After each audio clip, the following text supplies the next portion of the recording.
பிசாசுக்கு கொஞ்சம் இடம் கொடுக்க கொடுக்க கொடுக்க கொடுக்க நம்ம வாழ்க்கையில கொஞ்சம் கொஞ்சமா கொடுத்து கொடுத்து எல்லா உரிமைகளையும் இப்ப நம்ம இழந்து இப்ப கூஜாவா உட்காந்துக்கிறோம். ஆனா இன்னைக்கு மறுபடியும் கர்த்தர் நம்மளை ரினியூ பண்ண போறார். எல்லாரும் ஆமென் என்று சொல்ல ரீஸ்டோர் பண்ண போறார். நமக்குள்ள கர்த்தர் நமக்குள்ள மறுபடியும் மீட்டெடுக்க போகிறார். ஆமென் என்று சொல்லலாமா?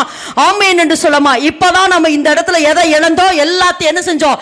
இழந்துட்டோம். தேவன் நமக்கு கொடுத்த அந்த வெளிச்சம், ஆசீர்வாதம், மேன்மை, உயர்வு, எல்லாவற்றுக்கும் மேலாக ராஜரீக அபிஷேகத்தை எல்லாம் தேவன் நமக்கு கொடுத்திருந்தாரு. எல்லாவற்றையும் இப்ப நம்ம என்ன செஞ்சிட்டோம்? இழந்துட்டோம். ஓகே, தேவனுக்கு ஒரே துக்கம். ஐயோ, என் சாயலாய் படைக்கப்பட்ட என் மகன். நீங்க நினைச்சு பாருங்க, நம்ம கண்ணு முன்னாடியே நம்ம பிள்ளைய வேற ஒருத்தன் அடிச்சா விடுவோமா? நம்ம ஏசப்பா எவ்வளவு துக்கப்படுவார் தெரியுமா? அது எப்ராஹிமே, உன்னை எப்படி கைவிடுவ?